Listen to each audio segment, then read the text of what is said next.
మద్యం కుంభకోణం కేసులో 305 పేజీలతో సిట్ ఛార్జ్ షీట్ దాఖలు చేసింది. Call data, mobile location, Google takeout ద్వారా పలు సాక్ష్యాలను సిట్ సేకరించింది. బ్యాంక్ అకౌంట్ల డేటాను కూడా పొందుపరిచింది. కుంభకోణంలో మొత్తం 3,500 కోట్ల రూపాయల ముడుపులు వసూలు చేశారని, ముడుపుల సొమ్ము రాజ్ కసిరెడ్డి నుంచి విజయసాయిరెడ్డి, మిథున్ రెడ్డి, బాలాజీ, గోవిందప్ప ద్వారా జగన్ కు చేరాయని ఛార్జ్ షీట్లో సిట్ వెల్లడించింది.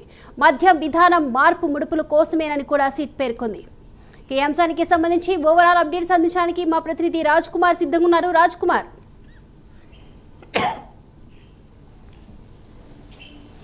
దీపిక, ముఖ్యంగా ఏదైతే లిక్కర్ స్కామ్ కేసుకి సంబంధించినటువంటి అంశంలో ప్రధానంగా ఏదైతే అటు మిథున్ రెడ్డిని నిన్న ఏసీబీ కోర్టు ఆయనకు రిమాండ్ విధించినటువంటి పరిస్థితి ఉంది. ఈ క్రమంలో ప్రధానంగా మిథున్ రెడ్డి వరకు ఈ పాత్ర వచ్చిందనంటే అసలు అంతిమంగా ఈ లిక్కర్ స్కామ్కి సంబంధించిన దాంట్లో లబ్ధి ఎవరికి చేకూరింది, అంటే ఈ మాస్టర్ మైండ్ ఎవరు, దీనికి సంబంధించి లిక్కర్ స్కామ్ వెనకాల ఉన్నది, అంతిమంగా ఈ లబ్ధి ఎవరికి చేకూరింది అనేటువంటి దానిపైన ప్రధానంగా కూడా సిట్ ఫోకస్ చేసినటువంటి నేపథ్యంలో ఛార్జ్ షీట్లో ఏదైతే గత 2 రోజుల కిందట దాదాపు 305 పేజీలకి సంబంధించినటువంటి ఒక ఛార్జ్ షీట్ను సిట్ దాఖలు చేసింది. ఈ ఛార్జ్ షీట్లో పలు కీలకమైనటువంటి అంశాలను ప్రధానంగా కూడా సిట్ అధికారులు ప్రస్తావిస్తున్నట్టుగా కూడా తెలుస్తుంది. ఏదైతే లిక్కర్ స్కామ్ కేసులో దాదాపుగా 3,500 కోట్ల రూపాయలు పక్కదారి పట్టించారు.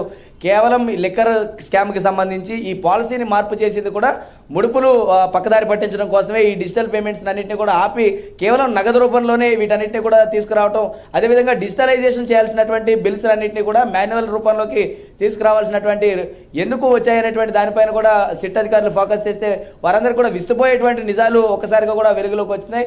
ఏదైతే రాజ్ కేసిరెడ్డి ఏవన్గా ఉన్నటువంటి రాజ్ కేసిరెడ్డితో పాటు మిథున్ రెడ్డి, బాలాజీ, గోవిందప్ప ద్వారా అంతిమంగా ఇది జగన్కు చేరిందనేటువంటి ఒక విధానాన్ని సిట్ అధికారులు దీన్ని కనుగొన్నట్లు కూడా తెలుస్తోంది. అందులో భాగంగానే ఆ విధానాన్ని కూడా ఏ విధంగా వచ్చిందనేటువంటి దానిపైన కూడా దాదాపుగా ఇప్పటికే 200 మందిని పైచీలకు విచారించిన తర్వాతనే ఈ ఛార్జ్ షీట్లో పేర్కొన్నారు.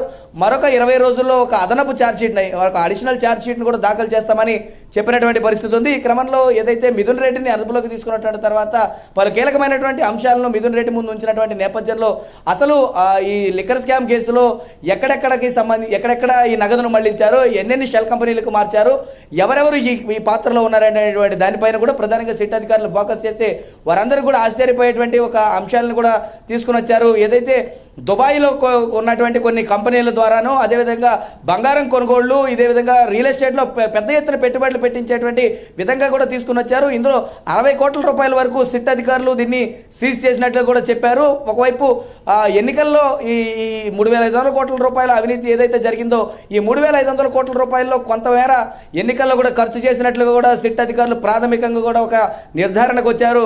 మరి ఈ సిట్ అధికారులు చేస్తున్నటువంటి ఈ విచారణలో మరొక 20 రోజులు చాలా క్రియాశీలకంగా వ్యవహరించనుంది. ఇప్పటికే వైఎస్ఆర్ కాంగ్రెస్ పార్టీకి సంబంధించి గతంలో 2 టర్ములు కూడా పనిచేసినటువంటి ఎక్సైజ్ శాఖ మంత్రి నారాయణ స్వామిని కూడా విచారణకు పిలిచారు. ఆయన వ్యక్తిగత కారణాల చేత నేను ఈ విచారణకు హాజరు కాలేనని ఇప్పటికే సిట్ కార్యాలయంలో తెలిపినటువంటి నేపథ్యంలో మిథున్ రెడ్డి కూడా దీని నుంచి తప్పించుకునేటువంటి పలుమార్లు ప్రయత్నం చేశారు. ఇప్పటికే 2 సార్లు కూడా హైకోర్టులో కావచ్చు, సుప్రీంకోర్టులో కావచ్చు 2 సార్లు కూడా ముందస్తు బెయిల్ పిటిషన్లు దాఖలు చేసినప్పటికీ ముందస్తు బెయిల్ పిటిషన్ దాఖలు చేసిన నేపథ్యంలో కేసు చాలా క్రియాశీలక దశలో ఉంది. ఇప్పుడు బెయిల్ను మంజూరు చేయలేమని లోవర్ కోర్టులోను, అటు సుప్రీంకోర్టులోను రెండిట్లో కూడా బెయిల్ను నిరాకరించడంతో మిథున్ రెడ్డిని ఖచ్చితంగా ఫోన్ చేసి ఏదైతే సిట్ చీఫ్గా వ్యవహరిస్తున్నటువంటి విజయవాడ నగర పోలీస్ కమిషనర్ రాజశేఖర్ బాబుకు ఫోన్ చేసి నేను విచారణకు హాజరవుతానని చెప్పినటువంటి తర్వాత విచారణకు హాజరవటం, ఆ తర్వాత 8 గంటల 45 నిమిషాలు 2 రోజుల కిందట 8 గంటల 45 నిమిషాలకు మిథున్ రెడ్డిని అదుపులోకి తీసుకుంటున్నట్టు కూడా తమ కుటుంబ సభ్యులకు చెప్పినటువంటి పరిస్థితి. ఆ తర్వాత నుంచి కూడా చాలా ఈక్వేషన్స్ చాలా ఫాస్ట్గా చేంజ్ అవుతా ఉన్నాయి. ఇప్పుడు 20 రోజుల్లో చాలా క్రియాశీలకంగా వ్యవహరించబోతున్నారు. ఎందుకంటే ఇప్పటి వరకు అంటే రూట్ మ్యాప్ను కనుగొన్నారు. ఇక నుంచి అంతిమంగా అసలు ఆ బిగ్ బాస్ కి చేరిందా లేదా అనేటువంటి డబ్బు తాడేపల్లి ప్యాలెస్కో లేదంటే జగన్మోహన్ రెడ్డికో చేరిందా అనేటువంటి దానిపైన కూడా ప్రధానంగా ఫోకస్ చేసేటువంటి పనిలో ఈ 20 రోజులు కూడా సిట్ ఫోకస్ చేస్తా ఉంది. నిజంగానే పాలసీని మార్చాల్సినటువంటి అవసరం ఎందుకు వచ్చింది? ఎందుకంటే ఒక లిక్కర్ పాలసీని తీసుకొచ్చినప్పుడు ఒక ప్రభుత్వ విధానాలు, విధి విధానాలు ఒక రకంగా ఉంటాయి కాబట్టి అంతిమంగా అక్రమంగా ఒక బాటిల్ కేసుకొచ్చి 150 రూపాయల నుంచి 600 వరకు కూడా వీళ్ళు ఛార్జ్ చేసినట్లు కూడా తెలిసింది. అంటే నెలకు 50 నుంచి 60 కోట్లు సొమ్మును పక్కదారి పట్టించినట్లు కూడా చెప్పారు.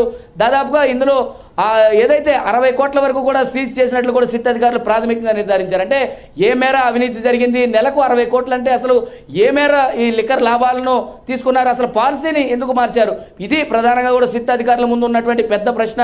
కాబట్టి దీనికి సంబంధించినటువంటి విధానంలో లబ్ధి చేకూరిందా లేదా అనేటువంటి దానిపైన అసలు దీన్ని మార్చాల్సినటువంటి అవసరం ఎందుకు వచ్చింది, వీటిపైన ప్రధానంగా ఫోకస్ చేస్తున్నారు. మరొక 20 రోజుల్లో దీనికి సంబంధించి అంతిమంగా ఒక ఫుల్ అడిషనల్ ఛార్జ్ షీట్ దాఖలు చేస్తారు. కాబట్టి దాఖలు చేసే దాంట్లో కొన్ని క్రియాశీలకమైనటువంటి పేర్లు కూడా ఉండబోతా ఉన్నాయి. ఇప్పటికే మన ఛార్జ్ షీట్ దాఖలు చేసినటువంటి విధానంలో దాదాపుగా 3 నుంచి 4 పేర్లు ఇప్పుడు నిందితులు ఎవరైతే ఉన్నారో, ఏదైతే ఓఎస్డీగా వ్యవహరించినటువంటి కృష్ణమోహన్ రెడ్డి, అదేవిధంగా సీఎంఓ కార్యాలయానికి ప్రధాన కార్యదర్శిగా వ్యవహరించినటువంటి ధనుంజయ రెడ్డి, అదేవిధంగా గోవిందప్ప బాలాజీ, వీరి పేర్లు మొన్న దాఖలు చేసినటువంటి ఛార్జ్ షీట్లో లేకపోవడం, రేపు వచ్చేటువంటి ఛార్జ్ షీట్లో ఇంకా ఎవరెవరి పేర్లు పొందుపరుస్తారనేటువంటి దానిపైన కూడా సర్వత్రా కూడా ఉత్కంఠ నెలకొంది. ఛార్జ్ షీట్ అయితే మాత్రం ప్రస్తుతం తాజాగా ఆంధ్రప్రదేశ్ రాష్ట్ర రాజకీయాల్లో ఇది సంచలనంగా మారిపోతా ఉందని చెప్పుకోవచ్చు. దీపిక.